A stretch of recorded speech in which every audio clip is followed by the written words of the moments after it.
Mr. Blair? Here. Mrs. Grosh? Here. Mrs. Gutierrez? Here. Mr. Hald? Present. Mrs. Morales? Here. Sorry.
Good evening, board, staff. Thanks for having the big meeting tonight and allow us to come forward and bring a few things to you. I've got a couple recommendations for you to consider. I know that you guys are trying to promote a good experience for the people that come to Waterworld while they're here. I do know that and have noticed through the years has gone by that people have a hard time parking on 90th, and they can't seem to get it straight. And so they end up getting tickets. And that's a good way to ruin their day. Come in here and have a great day, and then go out there and find a parking ticket on their vehicles. But if they're parking in the wrong places, they deserve a parking ticket. So with that being said, is my recommendation would be is if you guys could get together with the City of Federal Heights and take and paint parking places along 90th. That way it makes it very obvious where they can park. There are signs down there that say no parking in certain zones down there, but for some reason people don't see those. And I think that it would also help if you give them a designated parking space. It would probably make it to where the parking would be equal to, and it would make sure that you're getting maximum usage out of that area down there for as many people to park down there as possible. So that, and then it also goes for Tejon going north from 90th. They park down there and they get in no parking zones down there. So if that could also possibly be marked with some paint for parking spaces. Then something else I've noticed is they park on the west end of the parking lot in the grass up next to where the school's at. You can, go up there and you can see where they've been parking in there. So I don't know if that would be something that in the next year or so, if you guys could take and maybe improve that and turn it, instead of being grass, turn it into parking space with some asphalt or something to designate that as parking. And then let's see.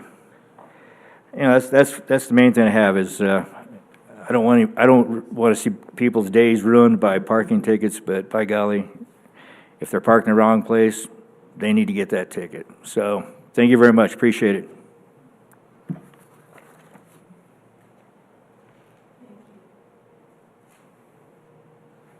Our next guest is Gary Bland.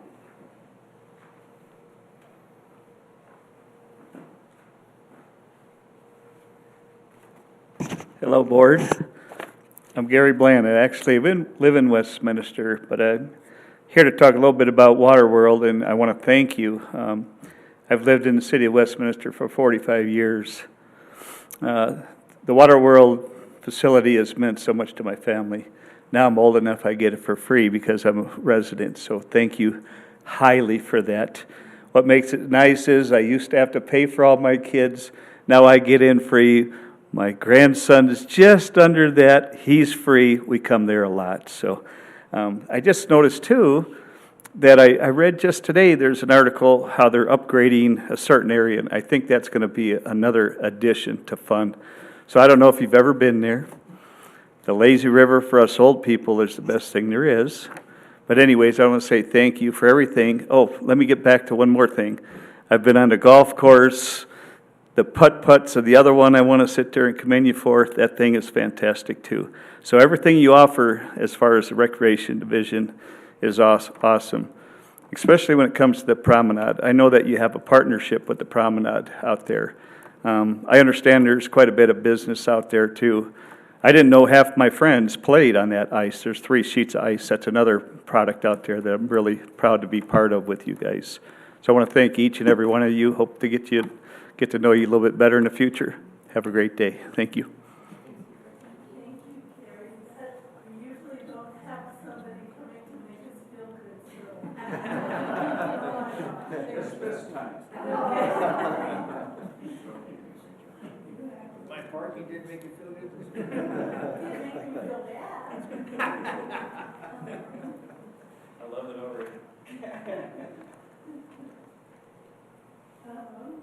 We also have Art Dubois, but I don't think that there's a topic you would like to discuss. It wasn't filled in. Is there anything you would like to bring to the board's attention, Mr. Dubois? You want to speak? He can't hear very well. He's good. Turn your microphone on, Mark. Okay, how about now? There you go. It's on now. Okay, thank you. Moving to our next item, thank you for the public comments, appreciate that, is introductions and presentations. And our first presentation is from Ballard King Community Aquatics.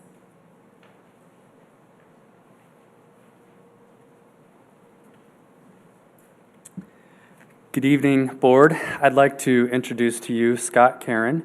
He is a senior associate with Ballard King. We hired Ballard King a couple months ago as a expert consultant in the area of community aquatics, and we hired them to lead a study to take a deeper dive at our 2 outdoor community pools, which was a key recommendation from the strategic plan. So we just completed this study and have asked Scott to join us this evening to present to you the results of that study. So I'll go ahead and turn it over to Scott.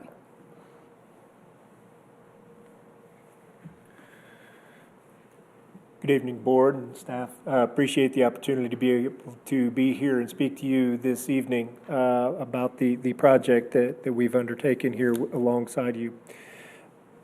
Ballard King and Associates was founded in 1992, so been around for 33 years, based in Colorado in Hyland's Ranch. Our primary focus is on parks and recreation, whether that's master plans, feasibility studies, or operational audits. And we have over 70 years of in-field experience. As Skylar mentioned, my name is Scott Karen. I've been with Ballard King 2.5 years full-time, 7 years all told. Prior to joining the firm, I was in Parks and Recreation as a professional, serving about 20 years as a director. So I appreciate everything that staff has done, as well as appreciate the board's efforts in being able to promote Parks and Recreation overall to the community. So the purpose of this study was to take a look at the outdoor pools and how they are integrated into the overall park system here. So we wanted to make sure that we understood what the facilities were like, both from an architectural standpoint and an aquatic standpoint. We also wanted to take a look at them functionality-wise. Beyond that, we also wanted to make sure we took a look at all of the programs and activities that were occurring there, not only just from the attendance, but also operational from a financial aspect. And then lastly, be able to provide you with some direction to move forward with providing aquatic facilities within your community overall. So the first task within this project, HHPRD had hired BRS to do facility assessments back in 2003. And when that study was completed, overall, as you can see on the screen, Carol Butts was overall in a good condition. However, there were some challenges to having a facility that is over 20 years old. There's some settling of the floors. When we look at it operationally, there's limited shading and opportunities, and it's a dated facility. When you look at the shower facilities, there are not family changing stations. There's gang showers. There are those types of amenities. There's a lack of those amenities that we find in modern aquatic centers and facilities. At Splashland, the conditions were a little bit poor, and also there's an inadequate parking. The property is not owned by the Park District, which is not necessarily a challenge at the current time because there is a lease, a long-term lease on that property, although it is expiring. Some of the same issues, lack of shade, lack of the shower facilities, lack modern amenities that are found in many facilities. The biggest deficiency from an operational standpoint to both of those is ADA accessibility, though. And so again, just moving forward, that's something that could and should be addressed with all facilities overall. Within this project, we hired Water Technology Incorporated, who's an international aquatic design firm, to take a look at the pools themselves. And again, we provided the functional aspect of looking at those operations. Again, Carol Butts was in fair condition, although there is a pool leak. And staff has tried to find not only the leak there, but in Splashland, and it's been undetermined as to where that is. Most likely it's in the main drain, which means it's on the suction side, not on the pressure side. If it's on the pressure side, you tend to find those a lot quicker. But that's a challenge for that facility. There's some spalling in the surge tank at Splashland and the gutters as well. So structurally, the pool at Splashland is not in good condition, and so should really be considered as moving forward with what you want to do with that facility. In general, pools are, yes, ma'am. I don't know if we should hold our questions to the end or have them now, but like when looking at this presentation and I read it, and while these are technical terms, like pool has shell cracks and surge tank spalling, that's not meaningful to me. What does that mean in layman's terms of a pool? Sure. So the structure with cracks, that means there's the potential for water seeping out and leaking out of the pool. Spalling means those cracks are even larger and creating challenges. The structural integrity, the surface concrete is starting to pull away from it. Again, I'm not an architect or an engineer, but it's losing its integrity and may cause some catastrophic failures of that structure. So in layman's terms, the Splashland's reached the end of its useful life. It's been a great facility, but yes. Nothing lasts forever when it comes to outdoor equipment. You know, Mother Nature in Colorado is in the soil, is not kind to pools. Right, and most pools are built to last 40 to 50 years. Both these pools were built in the 60s. So from a general standpoint, they have been well served. The community has been well served by these facilities, and it doesn't matter the amount of and level of maintenance that's been provided. And again, considering the age of these facilities and they're still operating, I would commend you and the previous staff in being able to maintain those facilities. However, all things, unfortunately, that are in the ground are going to have some challenges when there's water involved in all of this. And so is it my understanding that old pools have reached their end of life life, their useful life essentially? Yes, ma'am.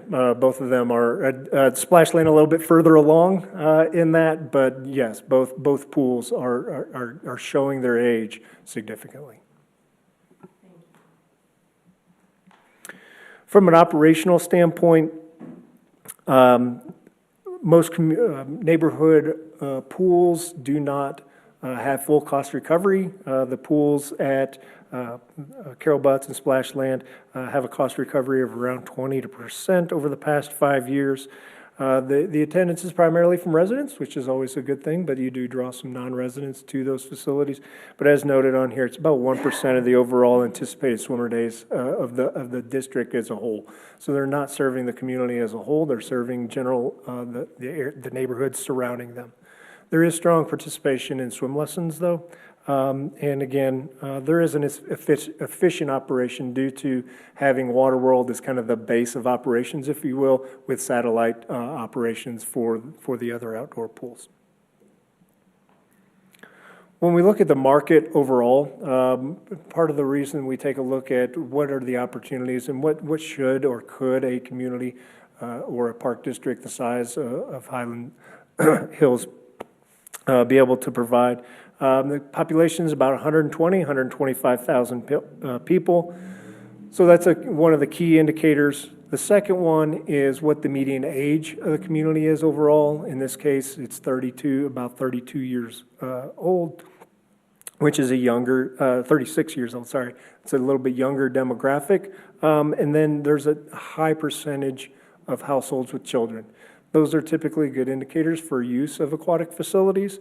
One of the challenging aspects is the household income index, though, is lower. And so that shows that there may be some challenges for some of those and some in the community to be able to pay for programs and services and be able to attend and use some of the facilities that are available within the district.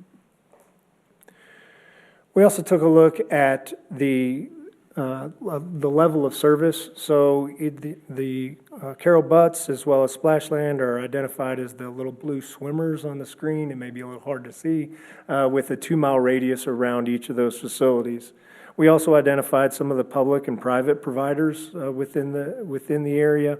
And so when we look at National Recreation and Parks Association, in their metrics, a district of about 120,000 typically has provided 2 outdoor pools for their community, so about 65,000 or so in population is what each of those facilities serve.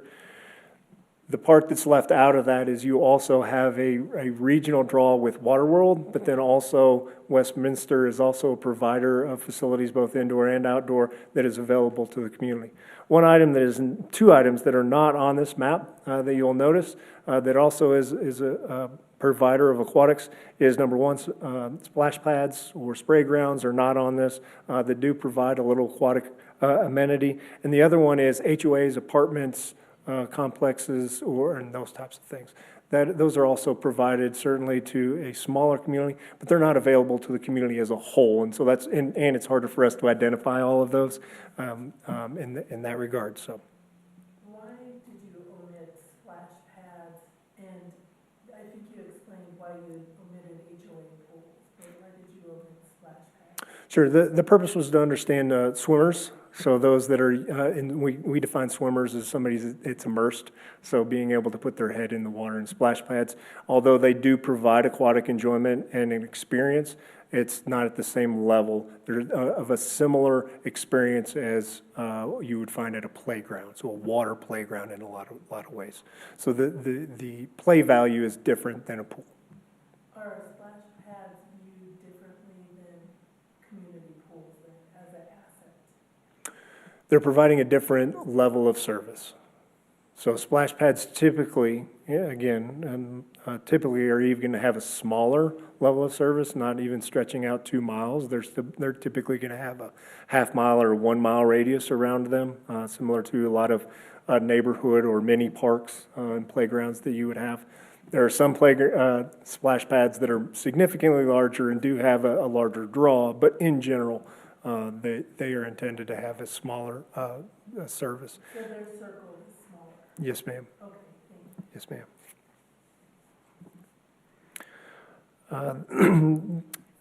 Highland Hills does a fantastic job of gauging the interest of their residents, and so 2 surveys have been conducted over the past couple of years to be able to indicate the interest in overall programs and facilities, and the overall approval was very, very well by the residents that were surveyed. The pools were in good to fair condition. The programs were fared better than the pools themselves. There was support for improvements of those facilities, and again, some of the items that were mentioned was zero depth, some slides, modern amenities that you would expect in an aquatic center experience for today's standards. Also, there was a considerable amount of concern about safety and security at visiting the community pools. So again, just to note that there are some concerns as well as enjoyment of those facilities. So overall, when we take a look at the overall experience and do a little bit of a SWOT analysis, the community pools do provide affordable and access to pools and aquatics. Despite their age, they have been maintained very well. The residents overall throughout the district are interested in aquatics, and fortunately, there are a number of aquatic amenities, whether that's indoor through Westminster or outdoor with community pools, the splash pads, as you were mentioning, as well as Water World. The weaknesses, as we had identified, structurally, there are some challenges specifically with leaks and potential catastrophic failures moving forward. Accessibility is a big issue, an item, and ADA accessibility. They do lack those modern amenities that you expect. Most of the pools, they're, we call them flat water pools because there's really just not much in the entertainment value of those. One of them does have a diving board, which does provide a little bit more, but that's the extent of it. Safety and security is a challenge. And then the site as splashland, not only is it not owned by the park district, but it's not of the size that you would typically put a new pool. Not only just a modern aquatic center, but a pool of any size. It's just very tight, and there's no parking that is available there. Can I ask you a question about that? So what you're telling me is that the splashland site is too small to bring it up to a level that would meet today's standards? The Yes, ma'am. physical side of it. Yes, ma'am. And then there isn't enough parking in that area to support that type of amenity. Do I understand it? That is correct. So if we were going to invest money as a board, it's just not a place that would be conducive to building a pool. Correct. In general, again, not an architect, and I don't know the parking requirements for facilities within Westminster, but in general, when we look at an aquatic facility, you're looking at a minimum of about 3 acres, about an acre and a half of the pool and the decking and those kind of things. So, and then about the equal amount of parking. So the site there does not meet that. So. How about Carol Butts? There's more space, certainly at Carol Butts, to be, on the more the north side, park within the park. So there is the availability up there to be able to do something. But again, I don't know the interests or the needs and wants of the park as a whole, and so that's we're just focused on the pool side of things. One of the things that in the report that you did was you said that the existing demographics of Hyland Hills includes a high percentage of children. So regardless of where the pools might be, there's a strong demographic within our district that has children that would benefit from the pools. Yes. And then, Yes. so, I didn't see that in your strength. Is it? I guess the residents are interested in aquatics, so there's the number of opportunities. So. Okay, so that's what we mean, residents are interested in spaces that our demographics support. Both demographics and the survey indicated that there is support for aquatics and pools. Yes. Did they say specifically any type, like indoor, outdoor pools, or just aquatics? They did mention that modern amenities were high on the priority list. So, which again, zero depth, slides, those types of amenities. Yes, ma'am. Like that. I think I just hit something and now it works. Yes, sir. I can hear you now. Thanks, Art. So, some of those opportunities may be in amenities, the modern amenities, centralized operations, which would benefit you. You also have tremendous partners currently, and there's an opportunity to expand those partnerships or potentially new ones that are there. There are some threats, obviously, with that aging infrastructure, which we've covered. And we didn't mention specifically, but resources, both on the capital side for reinvestment of facilities, operationally, from a financial standpoint of what is annually invested in those pools, but then also staffing-wise, not only just from a full-time staff, but a seasonal lifeguarding staff. You have quite an investment and wonderful facility with Waterworld. And I know at the end of the season, it's a challenge to be able to keep it open and all those amenities available. Spreading the wealth, if you will, even further with community pools just exacerbates those resources even further. So when we went through everything, we provided 4 options. That's certainly not the end of the list of them, but we identified 4 opportunities, options for you. And so the first one would be to continue the status quo. And certainly that is an option for you to be able to consider and move forward with. However, you're kicking the can down the road and you're just prolonging the inevitable of having to potentially consolidate facilities. Number 2 would be that the district would consolidate to a single outdoor pool at one of the sites. In doing so, there's always a challenge with closing any facility or consolidating facilities. But the capital investment, there's a significant amount of capital investment with any opportunity that you would move forward with. But access and equitable access may be challenged by locating at one facility versus the other. There is going to be a little bit of a reduction, obviously, in service and as well as accessibility. Option 3 would be to provide a single facility at a new site. And again, we would recommend that site to be more centrally located. You would create some significant capital investment, but you would be able to provide a greater aquatic experience and improve the overall level of service overall because the aquatic amenities that could be provided at a new site that may not be able to be at one of the 2 current locations. Option 4 would consolidate to a single outdoor pool at one of the sites and then construct another outdoor pool. Again, so any investment you would make, you essentially be doubling it to be able to move into that, to do so. So what we would recommend is option 3, which is centrally locating an outdoor pool that would have modern amenities to be able to provide not only the aquatic experience overall, swim lessons, events, but then also it would allow you to centralize those resources and provide that accessible, affordable experience potentially that you are seeking to provide for your community.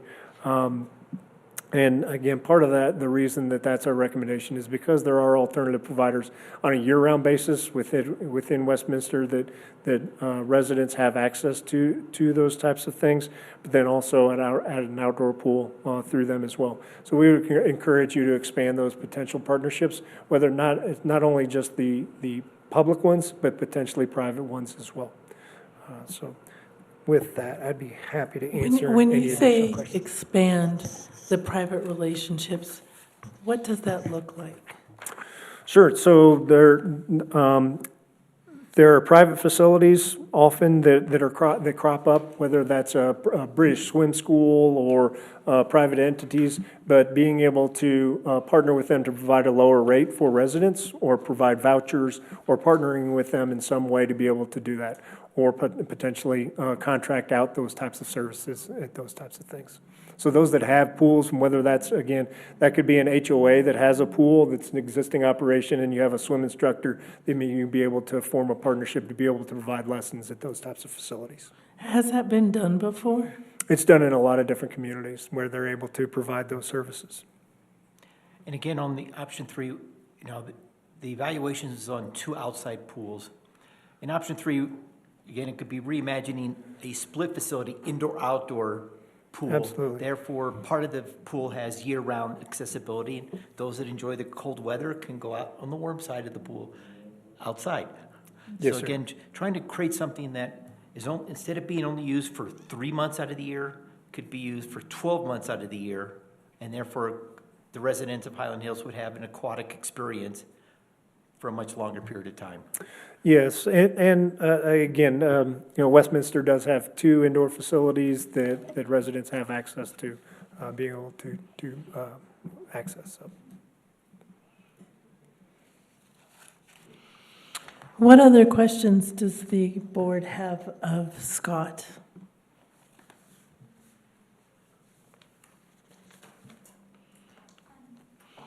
Thank you.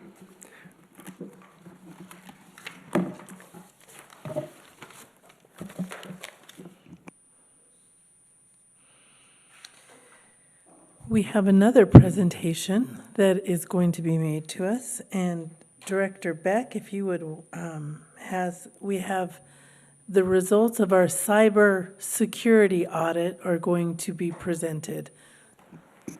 Thank you. I'd like to introduce Justin Lemmy to you. He is our IT manager. He also moonlights as the district's DJ, running our music at different district events.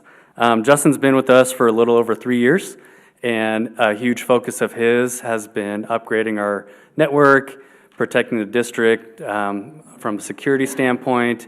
He's streamlined our internal support for staff at our various facilities, so he's made some huge strides in a lot of those areas, and we invited him to present our cybersecurity audit results to you tonight. So I'll turn it over to Justin. Good evening, board members. I'm Justin Lemmy.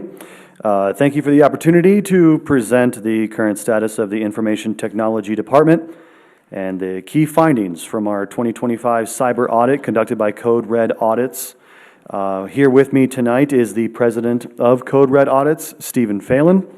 I'm going to welcome him to the podium after I present for any questions and maybe even a short statement. First up, the key milestones for the IT department in 2025. We moved the core IT infrastructure from the Waterworld Group sales to the basement of the administration building.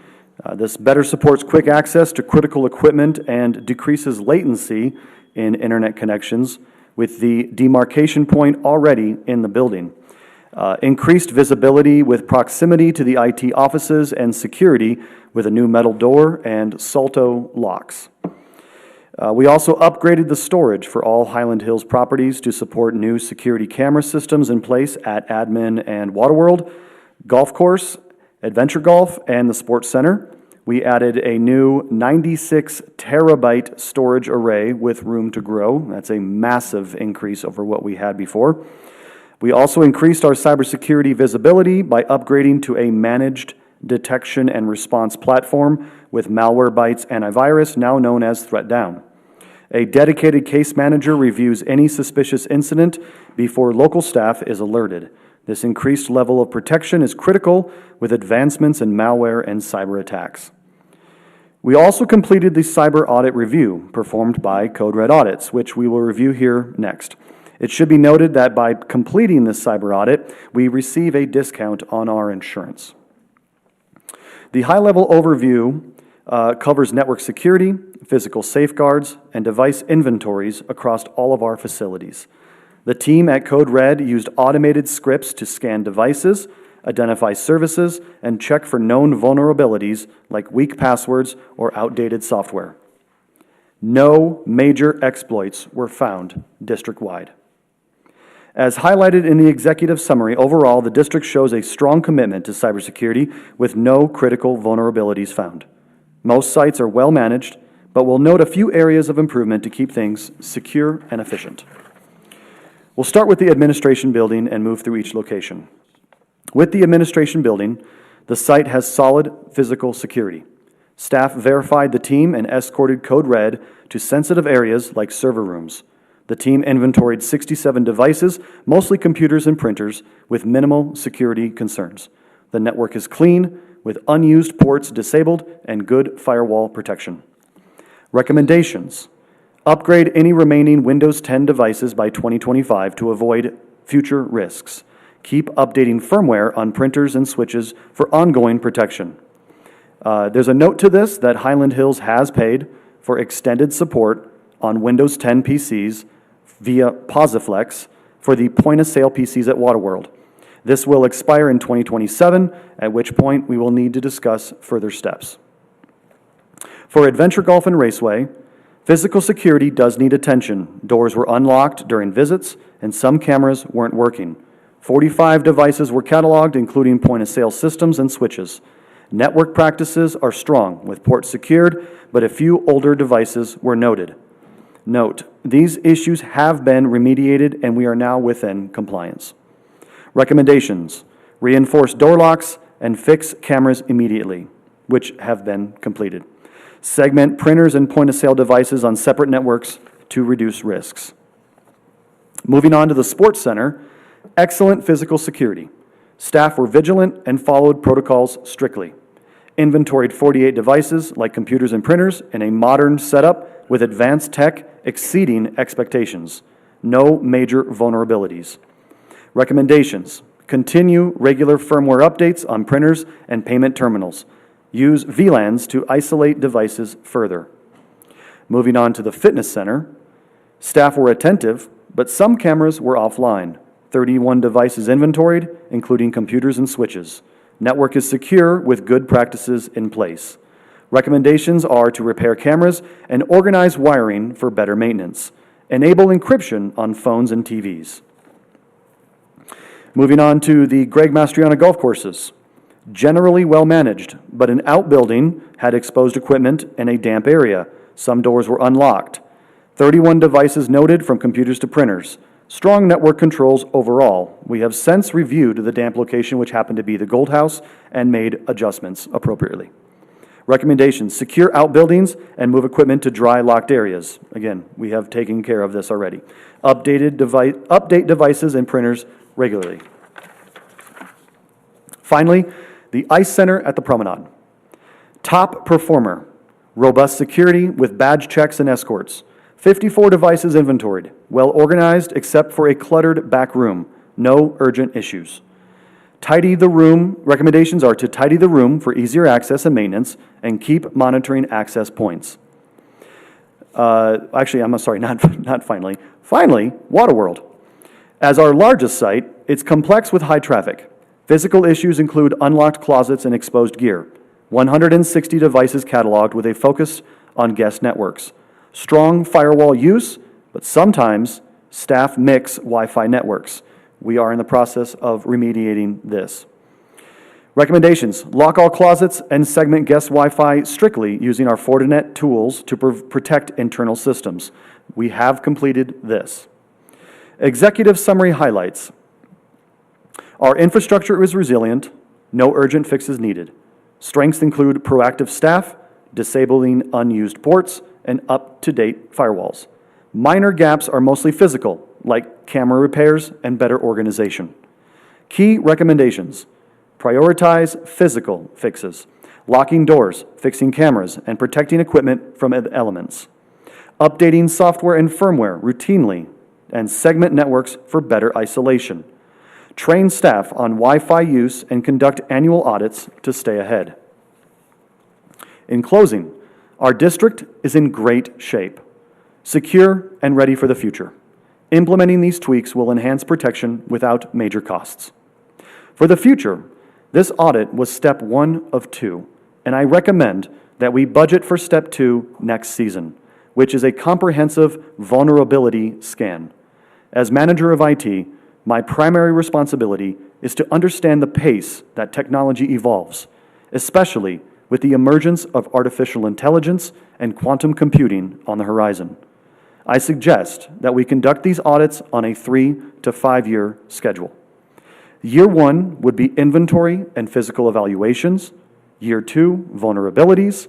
Then we take the next year or 2 off, circling back to start again with step 1.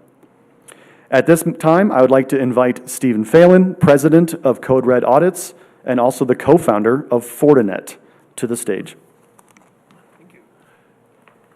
Thank you for letting me finally meet you guys. I've been doing audits probably 14 years for you guys, so we've been doing this quite a long time. My background is I was one of the founders of the product you use for your firewall, okay, and that's the Fortinet firewall. Started that company almost 20 years ago and been working with you guys for the last 13, 14 years when Bob, I think when you were running it with Noel in the early days. And so, yeah, I just wanted to let you know, Justin has done a fantastic job in the last 3 years. And I'm not paid to come here and tell you guys that. Take care of you later. Yeah, I basically was floored. We have probes that we've really reinvented some very deep identifying of problems in a network in our probes. You guys were the first generation of our probes. This is like the 3rd or 4th generation now, okay? The probes are still on your network in case somebody hacks in or something starts going wacky. We're kind of monitoring and managing that outside of, you paying us to do that, okay? We've been you've been a long time customer, so we're wanting to make sure that you're totally protected in that area. His next step is to do vulnerability, and if you don't know what vulnerability means we go from the outside, we try to break into your systems and try to figure out if there's any vulnerabilities within the network. That's it, easy in a nutshell. I would also like to know if there's anything else that you would want to ask about the audits, because like I said, we've been doing this quite a while and I've never met any of you guys. Is there any questions on what the stages and steps? I think he's put a very good plan together, and I'm very, very excited to see the changes that happened. You guys put some money into this. You fixed a lot of the PCI issues that we had with your transactions and how they worked. A lot of evolution of this network, Bob, since the early days. We used to have at least, 10, 15 different very high vulnerability points, and we couldn't find anything. Actually frustrated my senior engineer because he's like, there's got to be something. So he's done a great job, and I just want you guys to know that. Okay, is there any questions? I have a question. Sure. So, and it could be for either of you gentlemen. First off, thank you for the nice compliments. Justin does a great job. We know that. So as you looked at the recommendations, we're coming up to our budget season. Is there anything we should keep in mind when we meet budget to then allocate out to IT? Or is there those list of recommendations, are there some that rise higher than the other? They weren't in an order. I don't know about the air conditioning rooms or whatever it might be that's going to help the equipment last longer. To me, that seemed like something that might rise to a little higher level, but that's what I'm asking you guys. Which one's higher? Yeah, you can answer it. I can answer it. Either one. So when Steve and his team presented me with the, for lack of better terms, the menu of choices to choose from, we chose everything basically from step 1 and to just get us through that initial assessment of everything. When it comes to step 2, based on some of the recommendations, there may be some cross-budgeting that might happen in terms of, securing, I can pretty much take care of that. But when it comes to, let's say, air conditioning, improving, environmental aspects of that, there may be some cross-budgeting that has to happen during that time. But when it comes to step 2 for the vulnerability, it's pretty much it's a laid out menu of choices, and based on the budget that I'm approved with, then I can choose from that budget and say, we need this, this, and this, based on my experience. And to further add to that, I would say that there are certain things, but we can, in the 1, 2, 3-year budgeting cycles, we give a menu, and the menu doesn't change of the price of what we're gonna do. And that's pretty much what we had to do a network analysis because he's changed this totally. From earlier days of 12 years ago, this network is a total different bird. And we noticed it because it's got very few vulnerabilities now. So he's done a great job in that area. But you want to make sure that you do the next step because the budget couldn't handle both steps, okay? You want to do the next step the next year so that you can at least see if there's any vulnerabilities. Then you can skip a year or two and then go back to looking at what changed on the network again. Does that make sense? Okay. Hope that Yeah, helps. and I'll just reiterate one of my facts or one of my statements, excuse me, is that, with the advancements in artificial intelligence, there's a lot more cyber attacks happening. And also, I mentioned quantum computing. It's on the horizon. It's going to affect us in ways that we can't even imagine in the next 10 years. So my job is to stay on top of that. So to have a team like Code Red Audits assist us with this and let us know that, hey, this is coming up, you might want to take some proactive measures to protect yourself, being a government agency and being as large as we are, that's what my job is to make sure that we are protected as a district. I have a For me, question. Go ahead. For me, the biggest vulnerability in IT environments is people. Yes. So training is so important, and what kind of makes me nervous is we have a seasonal workforce of young individuals that may want to share something that they have on a stick, plug it into a network computer to share a video, not realizing the stick's infected or something like that. So it's the people aspect of securing the system and that training that goes with it. Yes, absolutely. And I completely agree with your statement. And that's one of the reasons why we chose to go with a managed detection and response from Malwarebytes, which is now known as ThreatDown. One option that I had moving into this position was to just completely disable USB ports, which is not feasible for our operations. We have so many point-of-sale machines that require pin pads and hand scanners. I can't do that. So to have a managed detection where the moment something comes on the network, if it's infected, Malwarebytes stops it immediately and locks that computer down, stops it anywhere else on the network. A dedicated case agent will contact me directly on my cell phone and say, we found something, and they block it. So that is one of the reasons we did that, because of the fact that we are not just a single building place where I can monitor everybody's activities within a single building. We are so large, I can't be everywhere at once. So that's one of the reasons we chose to do that. And I believe, I'm sorry, can you repeat the last part of your statement there? Again, just. Oh, the people training, yes. Yeah, people training.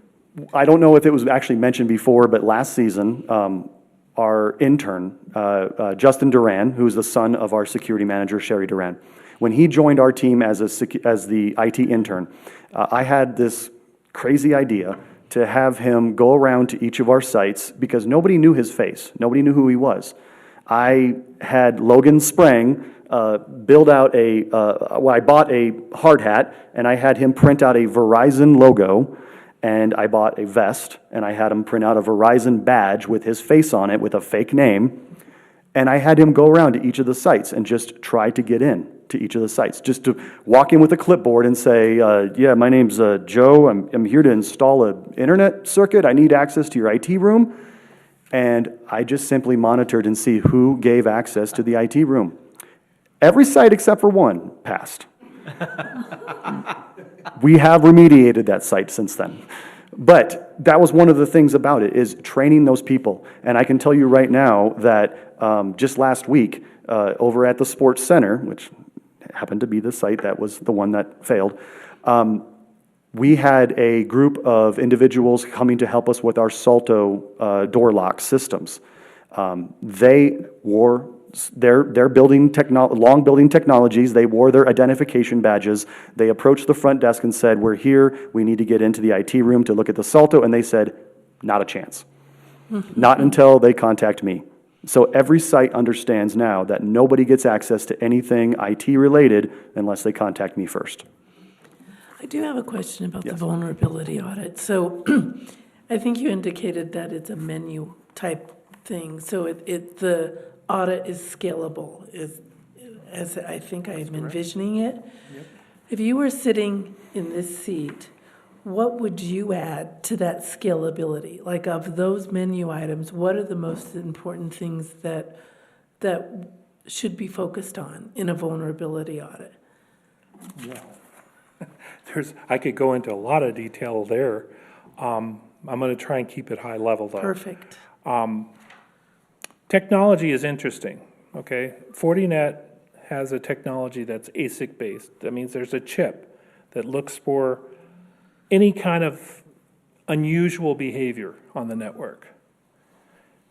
Malwarebytes looks as a signature and a group of signatures that have already existed. Does that make sense? So you have a vulnerability of new stuff that has never come out before, has never been seen before, and you have the desktop that has signatures that everything's been seen, okay? So there's two different parts. I really want to keep this high level. The two different parts have to show some kind of communication between them because they're both going through the network. Vulnerability is when an outside person's trying to come in or an inside person's trying to bring it up. Okay, bring it into a vulnerability, maybe a virus or malware. When we're doing vulnerability scaling, we're looking at all the different layers between those two that would actually cause a vulnerability within the network. Okay, so you can't really say, oh, well, we don't have to do this, but we should do this. We don't have to do that, but we should do this. The menu is network design, vulnerability, then repair, if there's repairs within the vulnerability. And then the fourth one is if you actually need to have a full maximum scale certifications like PCI, NIST certification, FIPS certification. We work with a lot of aerospace, okay? So there's the fourth you'll probably never get to, okay? Because the PCI is all within a third party and you don't have to manage that anymore. Before, in the early days, you did have to manage that, and we did policy management for you. And Bob made the changes and got the right equipment in, okay? So when we're doing scaling of vulnerability, it's really taking outside the physical router side and firewall, and then the desktop, which is the Malwarebytes, and taking the two and seeing where any vulnerabilities are coming in. That's why the probe's there. Probe's in the center watching either one of these handshakes that could be passing something through. The vulnerability is we now want to stress test it. We want to say, hey, we're going to create 5, 10, 20 broadcast storms, which I don't want to get too deep. A broadcast storm is when packets are being thrown around the network, slowing your network down so they can find the most vulnerable spot in the network. Does that make sense? Have we ever had a vulnerability audit?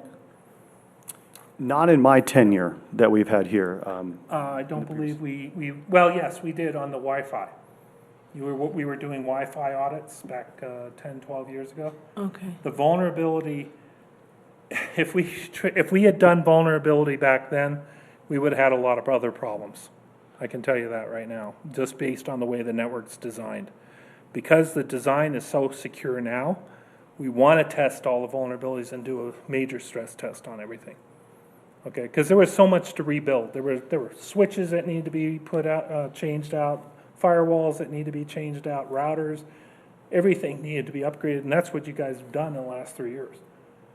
You I know? guess then I would reiterate what Warren brought up is what would, from a budgeting perspective, if we wanted to take this measure, what would that, because it would be scalable, and what that would look like, I guess, right? Are you talking about financial or? For Yvonne, Skylar, and Justin to have their budget meetings and to set the priorities.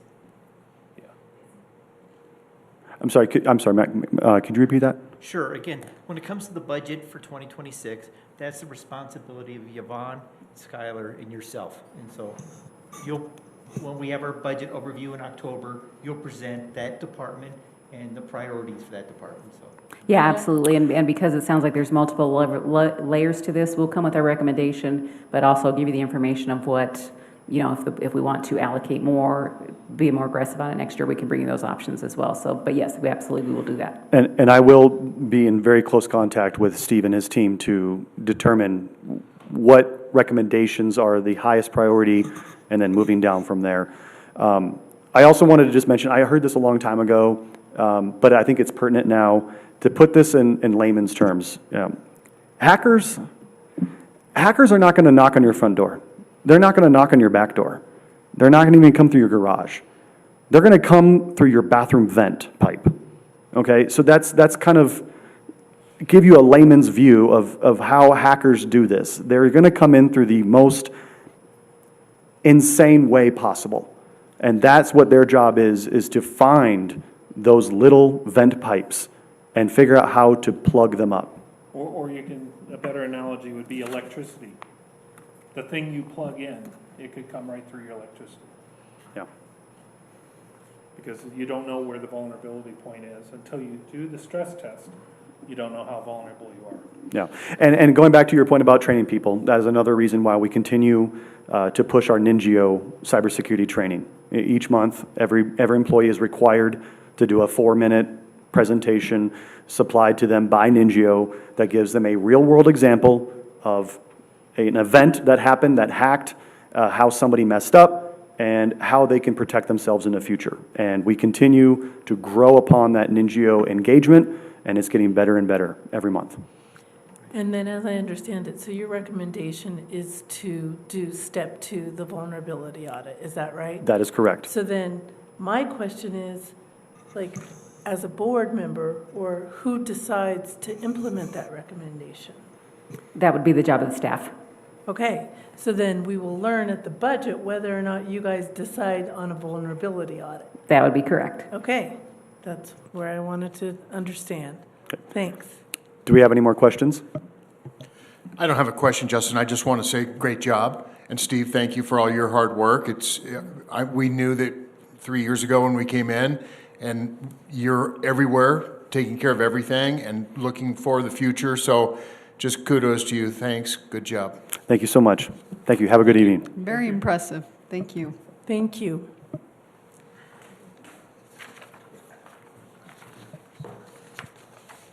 Okay, well, that takes care of all of our introductions and presentations. Moving on to the approval of the treasurer's report. I'm looking for a motion to approve, for the treasurer's report. I move that the Board of Directors of Highland Hills Park and Recreation District approve the June 2025 Treasurer's Report potentially as presented unless Skylar has some edits to it. I second. No edits, just a couple of comments. Okay. And fill in some blanks for you if needed. So Mike reached out with a handful of questions, so I thought I'd just address those here. So first, capital investments, they're towards the top. If you look at actuals, it's about 2.8 million over budget.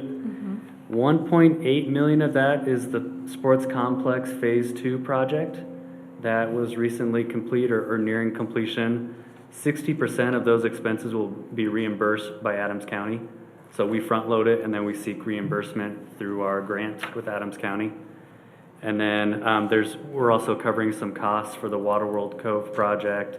And then there's also just a handful of other capital projects. So that explains why that one is over by 2.8 million.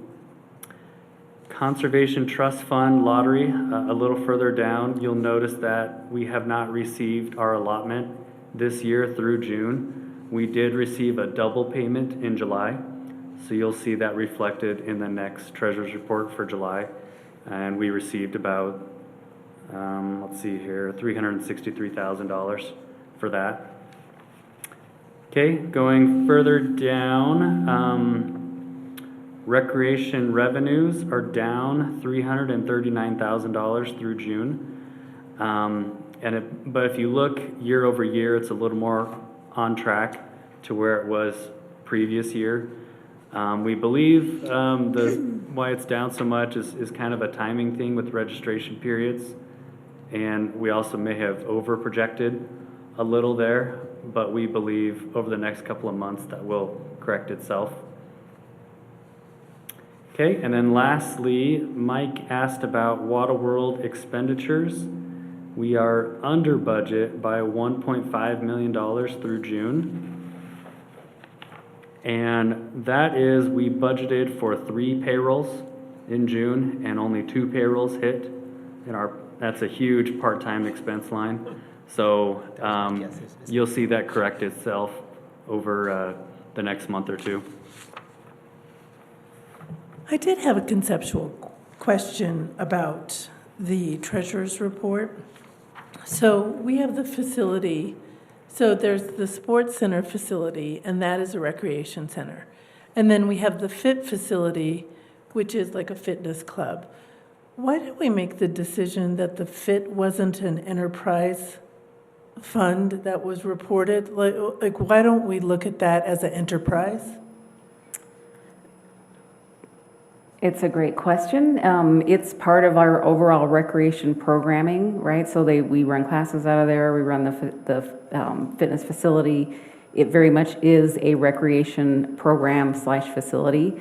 Recreation as a whole is not expected to earn money. It's similar to the swimming pools and the cost recovery program, right? So it's a service, not expected to make us money to subsidize the rest of the district, like the golf course, Waterworld, and the Ice Center, and Adventure Golf are. So it's not in the fitness center as well as the sports center are not in the business to make money. They're in the business to provide services, whereas the others are in the business to make money. Do we have the cost recovery for those separate entities? So like, how much money does the fitness center cost taxpayers? How much does the fitness center cost, or the sports center cost taxpayers? Yeah, we'll put that all together as part of the budget presentation in October and bring it to you. I mean, I will tell you right now that neither one of them is recovering 100%. And is there like a target that we have, and maybe we can talk about that? Oh, there are at good the targets, budget? yeah. Okay. I'm just curious as to why the fit is, because if I recall, it used to be an enterprise fund and now it's not. So am I just misremembering that? Yeah, yes, it's always been part of recreation. Okay. Okay. And then Skylar, just any comment on the July estimated revenue again?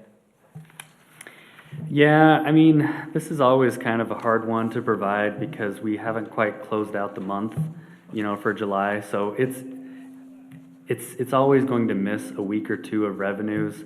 We also recently had our finance director resign, so there's been a little lag in closing the books for July. So take that number with a grain of salt. We believe July was a strong month, and we should be pretty close to budget. Can you, as part of the August meeting, can you just provide us the final July number, Yeah. please? Mm-hmm. Thank you.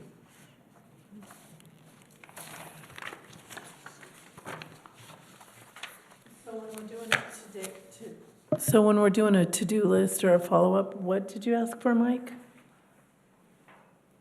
At the August board meeting, just to provide the final July enterprise revenue number. This is the August. Oh, you're right. Okay, September. Okay, that's where I was confused. I'm like, do we have another board meeting that I don't know about? Okay. Any other discussion on the treasurer's report?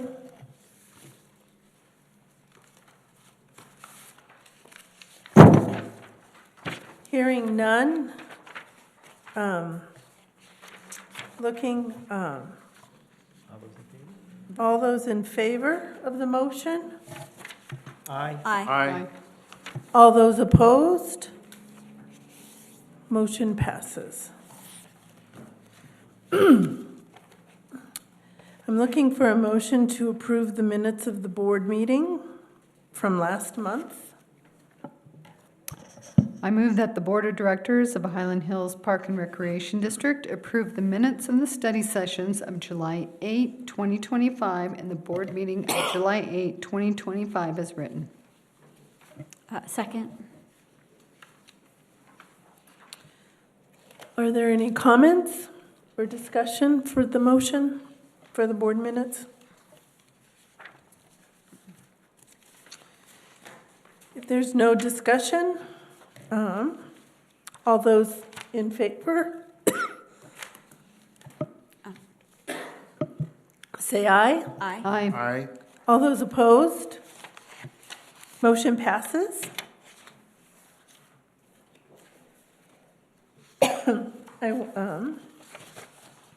The next item that we have on our agenda is the communication and correspondence to the board, and I want to recognize the thank you card that the board received from Glenn Morales and from the thank you that we received from Gina Barton. So that was very nice. Thank you.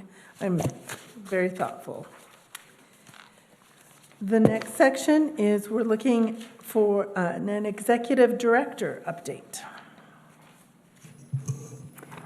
Thank you, Madam President. So I've provided you all a report for the month of August. Obviously, the biggest phase we're in right now is the last few weeks of Waterworld. So as you all mentioned in our study session, we've got a crew of full-time staff members ready to put on their lifeguard shirts and whistles and concessions hats and get at it over the next few days to keep Waterworld going. We've been surprisingly busy these first 2 days of our Back to Pool week, which is kind of an abbreviated version of the park with abbreviated hours. So the weather looks great. It'll continue to be hot, so we'll continue to be busy and have a strong finish at Waterworld, we would believe. I just wanted to comment too with Waterworld. We had our second year, really kind of first expanded year of ticket sales at Costco, and I just want to let the board know that that went exceptionally well this year. I mean, I think we refilled, I don't know how many stores throughout the process, but I believe that we sold over $500,000 worth of tickets at Costco in the period from, guys, can you tell me when we started and when we ended? The week before Memorial Day, mid-May, last week before, maybe, together.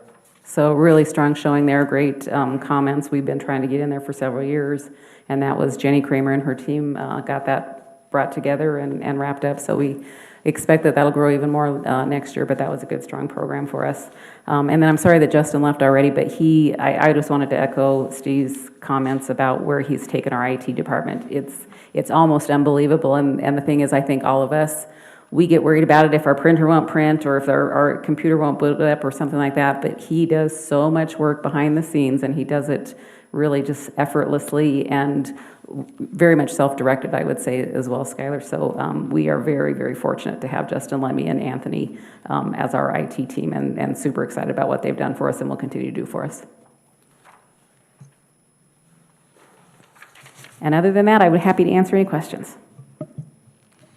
I do have a question. So there was substantial completion for the Phase 2 improvements at the sports complex. I'm wondering, is there going to be a grand opening celebration when all the work is complete, or is there anything planned to recognize that substantial investment of income, of revenue into that area? So because we've done it in phases, we didn't really schedule a grand opening because, as you remember, we did the turf the previous year. We've done these improvements this year. We'll do the ball field lights this fall. I do think that when we did our opening day for baseball, we kind of tried to recognize it because we had it over there and had the teams, all come and do a little parade and get their pictures taken and so forth. So we don't have anything scheduled, and in our grand scope of things, those improvements are part of the overall Cammonish Park master plan. So, we can certainly do whatever the board would like. I would say if you want to do kind of a celebration next year when we do opening day for youth baseball, it's probably another opportunity to do it and kind of recognize those improvements.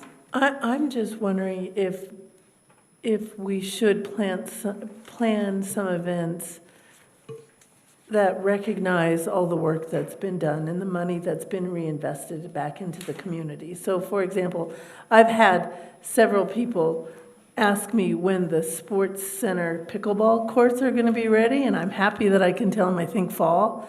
And so recognizing the investment that we've done in there, and then the investment that we've done in the sports complex, I think it might be something that we want to consider. I don't know if the other board members feel that way, but just to recognize the investment that we're putting back into the community.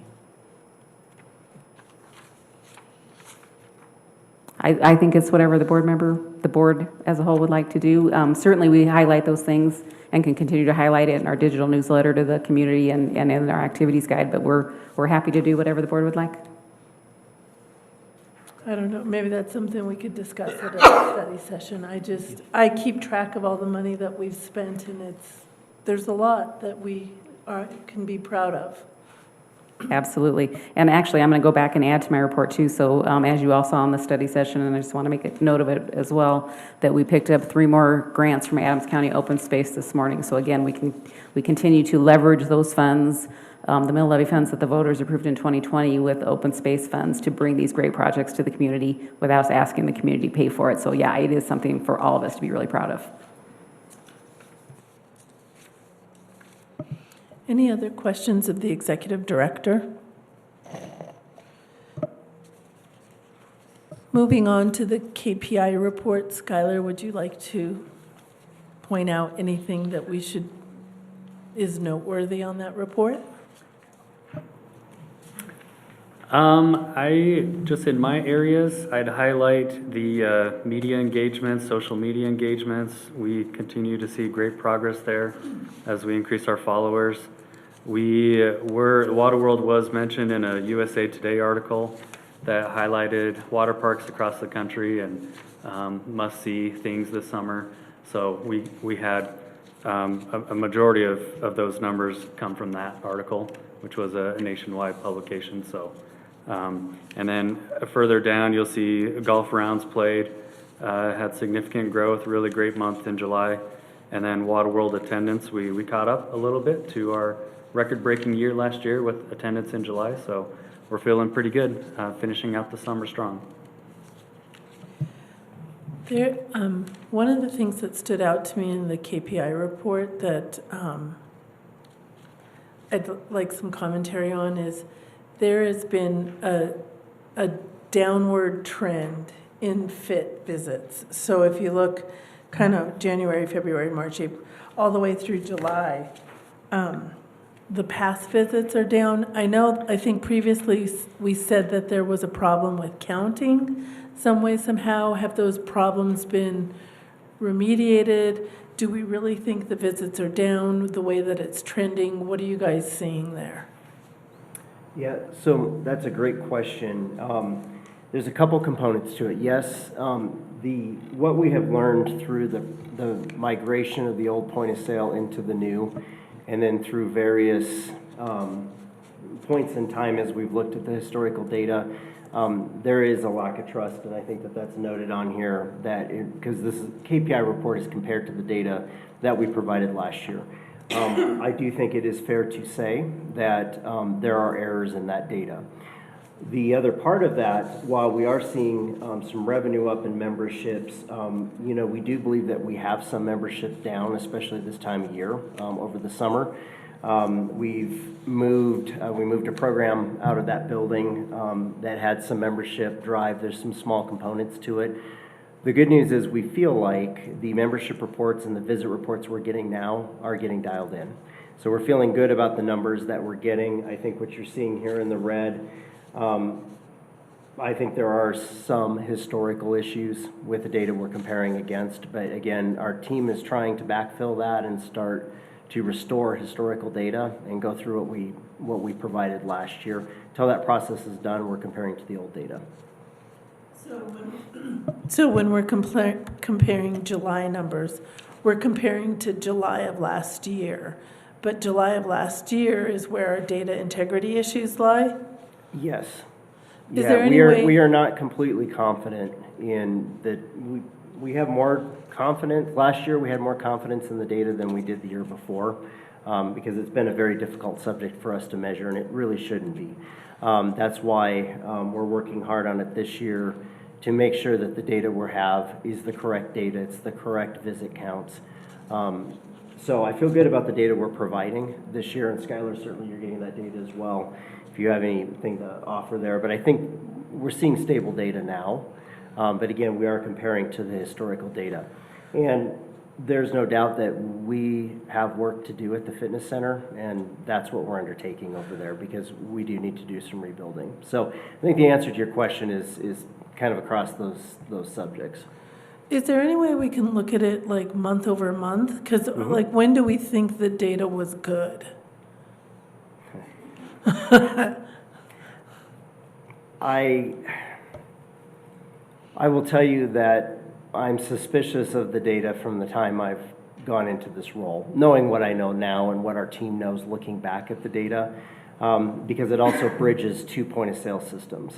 The previous system was not great in that respect.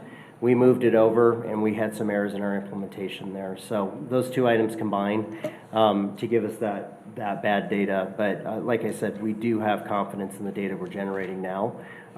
We'd be happy to put together a month over month for this year, so you can see where that's tracking. And then our intent is to get the historical data cleaned up so this KPI will then track as well. Yeah, because that'll at least give us a trend line that is reliable, or there, because right now the trend line that you're saying here, you don't know if it's right or wrong. So I don't know what the trend is. So it'd be nice to know what the trend is. Absolutely. We'll include that. So that's also a question that the whole board should be asking, not just one board member. So we need to make sure that those are the types of things that the entire board would like to request and not just one. Well, I think I think the board expects an accurate KPI report, right? So we know those numbers aren't good. So I totally agree with you, but I guess then I would ask the board, how do you guys want to measure accuracy or know what this is? Here, why don't we just let staff do the investigation, and they'll inform us when they're confident that year-over-year numbers are accurate. What about the trend for the budget for this year? I would agree with Mike. I think that we let staff kind of get into those issues and decide how they might be able to say, these are numbers we feel good about. I'm not ready to tell them to go ahead and get month to month, year over year. There's two different points of sale systems. There's issues, there's reasons. I'm comfortable with waiting on that.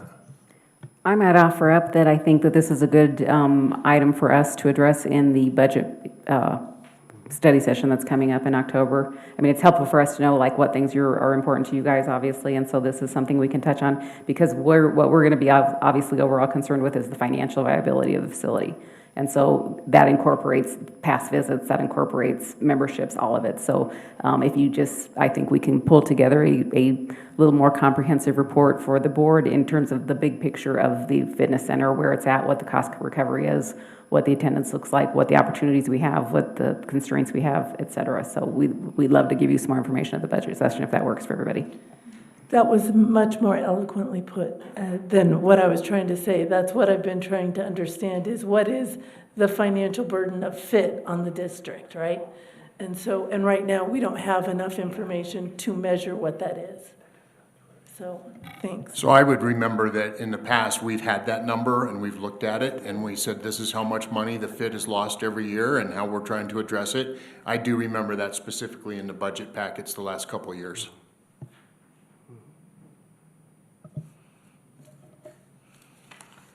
So then we'll wait for the budget.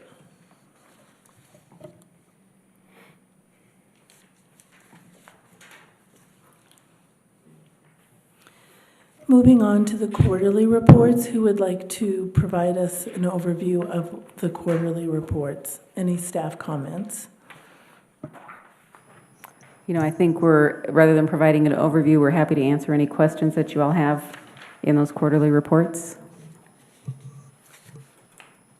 Hey, just again on staffing for the district, again, you had a few resignations, your open positions. How you feeling on filling these positions here on a timely basis? We have not had a lot of traffic on the finance director position. We have we have 2 interviews lined up now next week. One really looks like a really solid candidate, so we're excited about that one, but it has been a little bit disappointing, our response on that one for sure. But we also are positioned to, if we need to up the recruitment, we did a lot more paid recruitment with this one. We targeted some organizations. It still is not kind of turning the responses that we'd like to see, so we are also then identifying recruiters that can help us with this one because it really is an important hire and we want to do it right.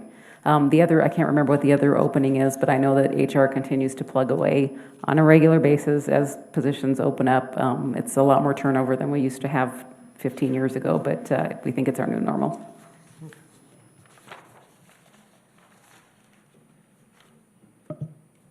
Other questions from the board? Okay, not hearing any. Moving on to the next. I'd like to express my thanks for preparing the quarterly reports, so they do provide good information. The next item is the legal report. Any updates or anything that you would like to inform the board about, Ellison? There is a legal report in your board packet. Happy to answer any questions. What questions does the board have for Ellison? Hearing none, moving on to the next one. We have old business. There is no old business, so now we're moving on to new business. I'm looking for a resolution to appoint staff to prepare the 2026 budget. I move that the Board of Directors of Highland Hills Park and Recreation District approve the resolution to appoint Skylar Beck, and if we could insert his title into the motion, please. Second. To prepare the 2026 district budget. And include his title also in the resolution, please. Skylar's title is Deputy Director of Administrative Services, and we'll make sure the record reflects that. Thank you. Any discussion? I think you need a second still. No, Second. Warren did. Oh, okay. I jumped in a little too quick before he was finished, but I think that second still stands. Not hearing any discussion. All those in favor of the motion, say aye. Aye.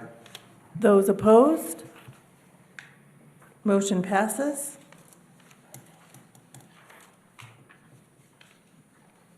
I'm looking for a resolution for the budget. I don't know exactly the administrative process for this, so do we just resolve it? So that's part of that, okay? That's part of the same thing. That's part of the other motion. Okay, so now I'm looking for a motion to schedule a Board of Directors study session for October 14th. I move that the Board of Directors of Highland Hills Park and Recreation District schedule a study session for Tuesday, October 14th, 2025 at 12 p.m. at the Highland Hills Sports Center to review the proposed 2026 budget. Second. Any discussion? Hearing no discussion, all those in favor of approving the motion say aye. Aye. Aye. Any opposed? Motion passes. I'm looking for a motion to declare an equipment surplus. I move that the Board of Directors of Highland Hills Park and Recreation District declare surplus the provided list of items and authorize staff to dispose of in a proper manner. Second. Any discussion? I just had a question on how that stuff is disposed. Does it go to like auto auction if we have like a couple trucks? I noticed we had a couple trucks. We have we have fryers and things like that. I mean, does it go to a website, a government website that then posts them on there and? Yeah, we have access to what's called public surplus website, and so items that we think have any value to them, We will put on that website, it's kind of like eBay, we'll do a minimum bid, and then let people bid on them. We generally want people to be able to come and pick them up and move them out of our property. We don't deliver or anything like that, but yeah, we've actually done pretty well with selling vehicles and so forth on that website. Some things, if there's no value to them, we will just dispose of them in the best manner. And I want to point out that you have those two rather big areas, which is too much to list everything out, but obviously knowing that we're going to start demolition on the areas at Waterworld, we want to make sure that those were declared surplus at this meeting. And those would go on that website as soon as we, Yeah, anything, after we've scrounged through all of it, Warren, and decide if we can move something somewhere and use something somewhere else, we will do that well, first. the ones on our list though, like the trucks and things like that, those will Yes, be posted immediately? I'm not sure if they'll get done this week because of the staff limitations with working at Waterworld, but within the next 2 weeks, But yes. sometime soon. Yeah. Any more discussion about when the items are going to go for sale? Anything? Okay, everyone, those who are in favor of the motion say aye. Aye. Aye. Any opposed? Motion passes. The next topic is the Board of Directors Committee update. The first committee is the Bylaws Committee update. We have not met. There's no update for the Bylaws Committee. The Capital Projects Committee? I gave you the report last time. We have not met since. We have a meeting next week, next Tuesday. Well, we met on July 15th. Right, and that was the report that I gave Okay. last time. Okay. I'm a little confused. Was that the same day as our board meeting? I thought our board meeting was July 12th. Our last board meeting was July 8th. So the Capital Committee met after our last board meeting? So, Yeah, I'm not, Warren, Yeah. Warren you may have been absent at the last meeting. Mike, does that sound? Oh, yeah, he was. I think you were at the last project committee meeting. So, yeah, we met on Tuesday, July 15th, went over all the projects currently in place. Again, no dramatic updates, everything's moving along. So, and of course, Margaret would like that we met with the goat vendor, Skylar recommended. nice. When do we get goats? Some work in the Allen ditch, clear the dam face at Cavendish Park Lake. Sorry. Okay. Is there a time? Is there a date? Nothing yet? So that'll be part of our next grant application. We're probably targeting spring.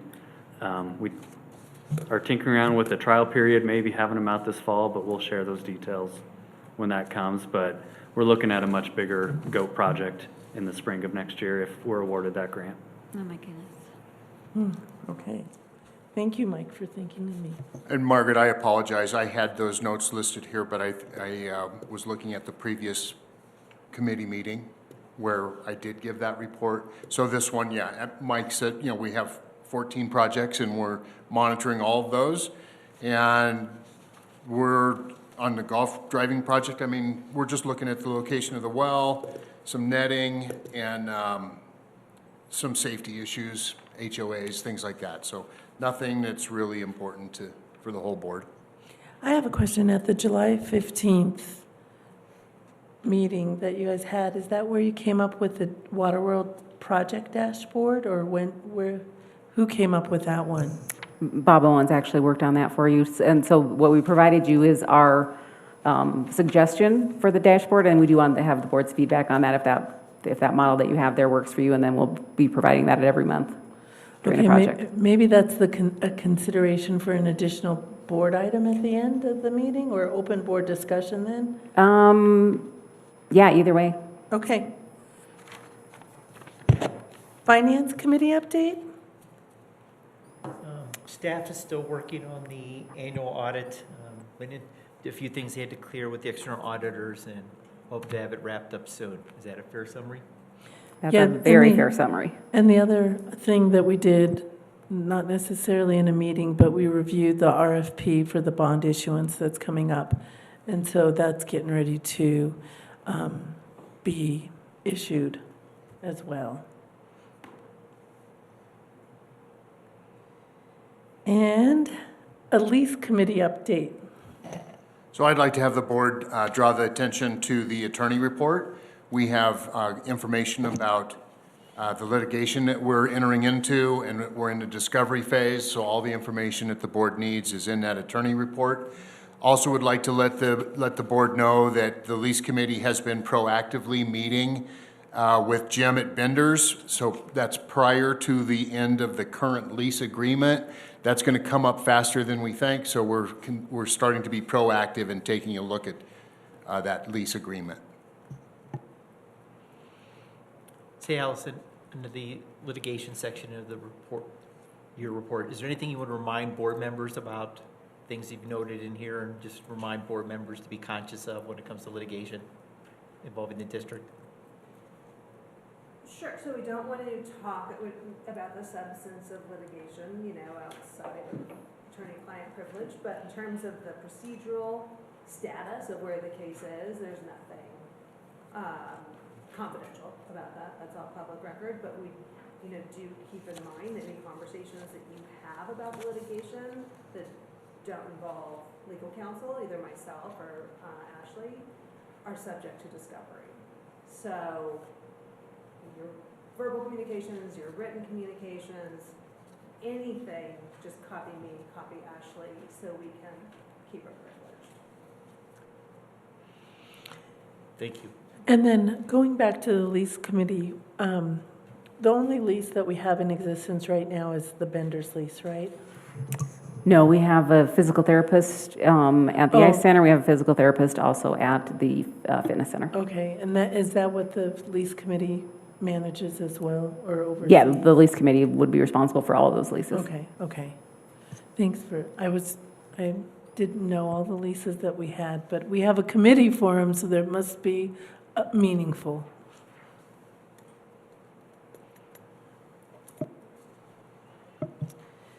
Moving on to Board of Directors open discussion.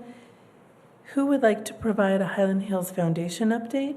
I think we had a golf tournament. I don't know. Yeah, I'll do that. Okay. So we had a golf tournament on July 18th. It was sold out. So I just want to give great appreciation and congratulations to the Highland Hills staff for all of their work. They do the lion's share, especially Nicole, as far as getting sponsors, having teams play, reaching out to our contractors, and having that whole tournament be a giant success.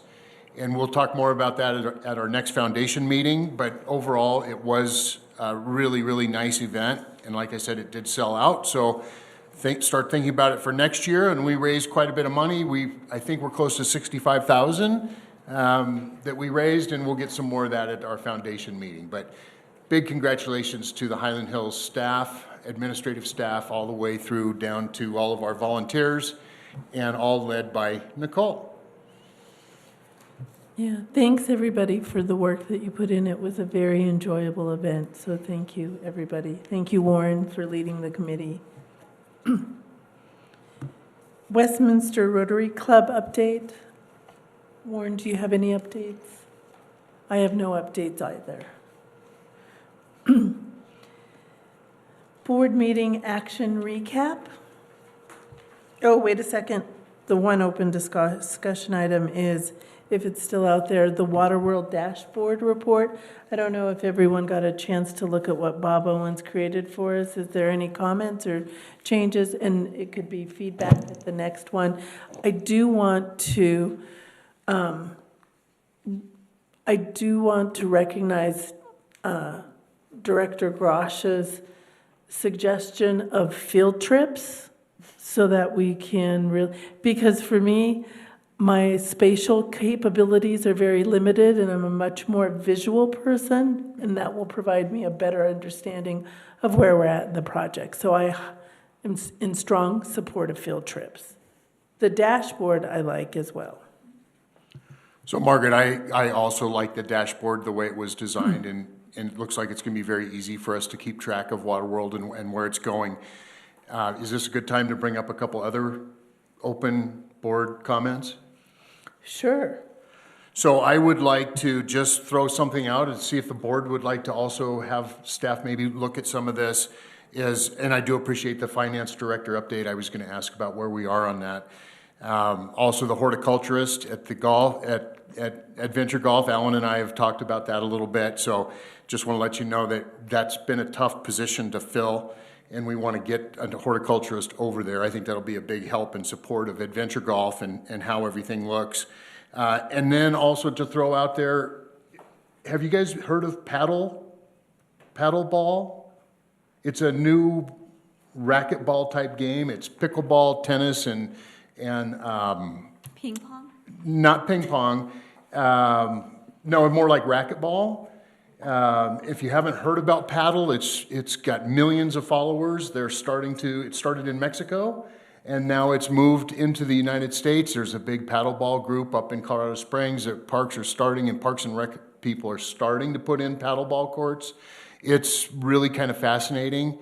So I would just encourage us to kind of keep open and look for different types of activities for that, if that's what this board would like to do.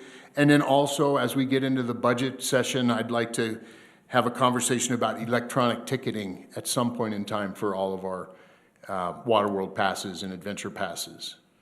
Wouldn't that be something that staff would look at? Like, like all the ticketing and stuff, like why is that a board?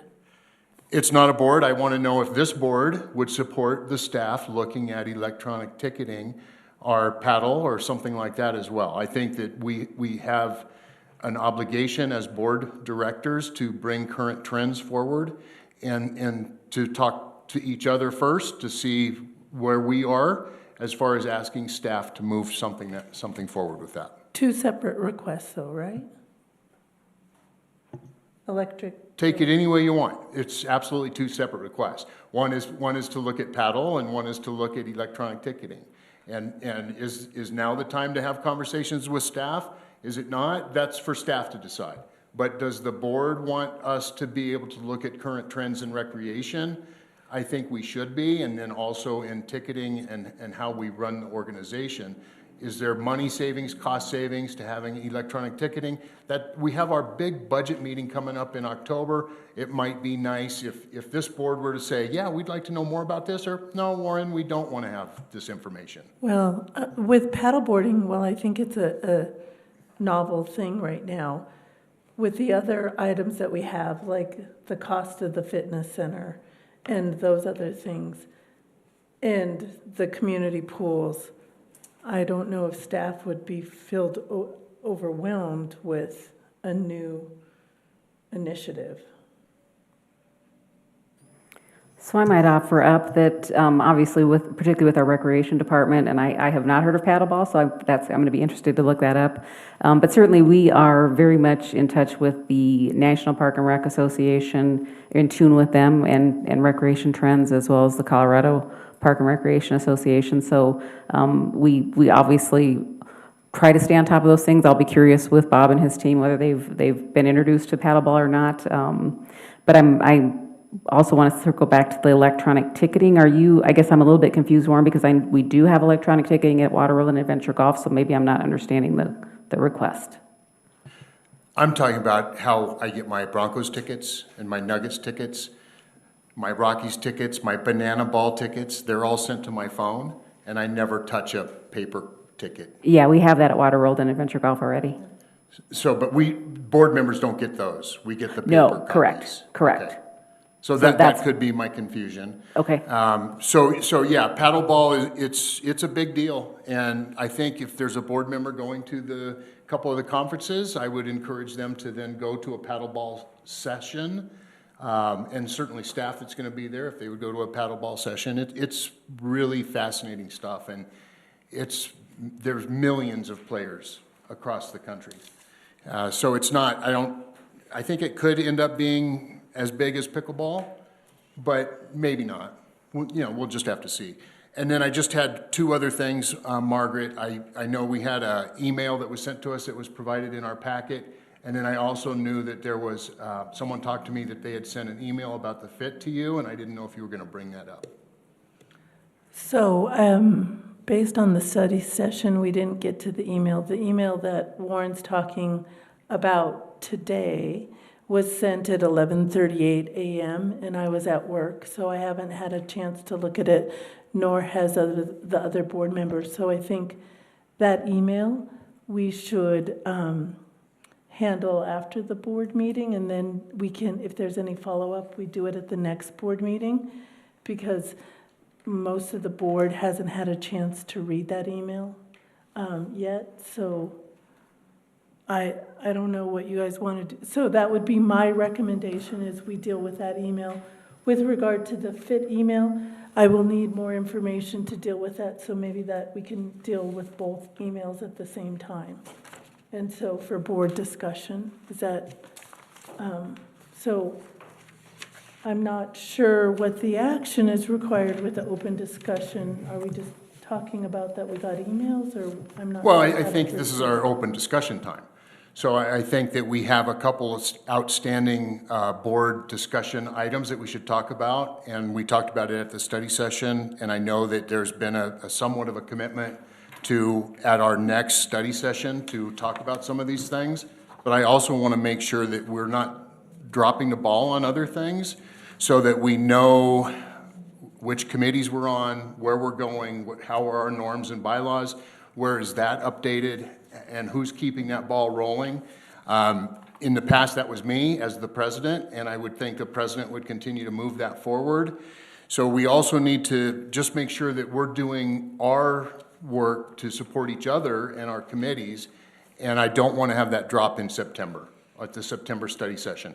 So if we're looking at a lot of different things in that study session, I would think you and Yvonne would get together and organize that and get it ready to present to us. Well, I think we have done that. I think what our problem is that we run out of time in the study session. So our limitation is that the study sessions start at 5:15, and it is difficult for other board of directors to get there before that. So the way to create more time is to create more days of study sessions. And so I think that that's maybe a board discussion that we need to have. Yvonne and I have coordinated efforts. So I think right now, in the open discussion, there's paddleboard, there's electronic tickets, there's emails now, and then there's a study session. So electronic tickets have been dealt with. Paddleboard, looking into that is a board decision. I don't know if anyone's prepared to make that board decision right now. I think there's enough on the plate with that. The study sessions, we, in the emails that we said, we didn't get to the emails today because we ran out of time, so that we can look at that at the next study session, or schedule another study session for that, or schedule another board meeting, right? Just emails against, I think the president and the executive director will have a discussion and determine the best way to respond to those emails on a timely basis, instead of waiting for board meetings. So that's how we'll approach those emails then, Yvonne and I. Yes, got them today. Yeah. And then with regard to the other study session, we do have a meeting planned to go through the action items from the prior study session. And that meeting that Yvonne and I have planned is for next Thursday. So we are looking into all of these things on a timely basis. Any other comments from Warren? I appreciate that, Margaret, because when we left the last study session with our facilitator, we had left with a couple action items, and those have not been addressed, even though we left with those action items at that meeting. So I just don't want that to drop, and I want to continue to move forward and follow the guidelines that she recommended, because I think there's some good guidelines, and I think they'll keep us on track.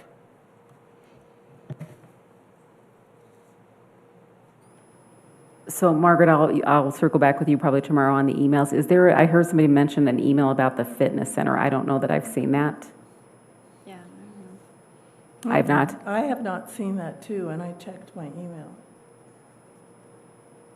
I had a constituent ask me about who they should send an email to, and I told them to send it to you. It was several weeks ago.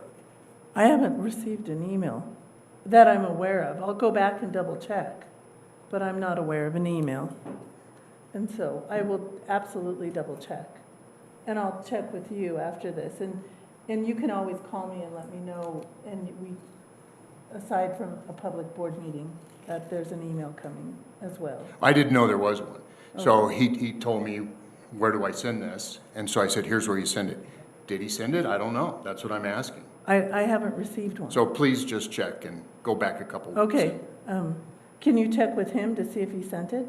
Since Sure. you're the contact? Okay, cool. FYI, I'm not on any committee, and Mike does not want me on B or C, just so you know.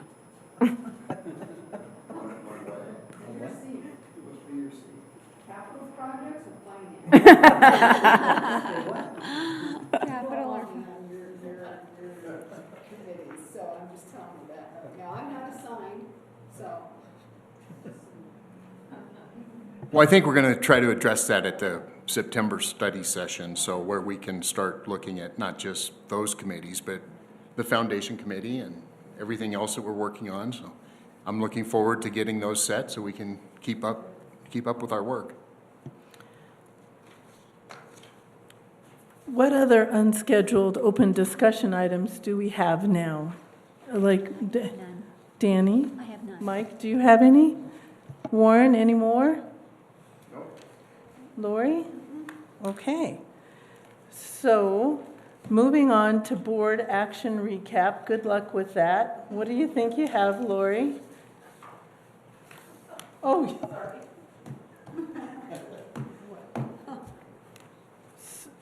So, usually, well, I won't. What board action recap items does the board think we have?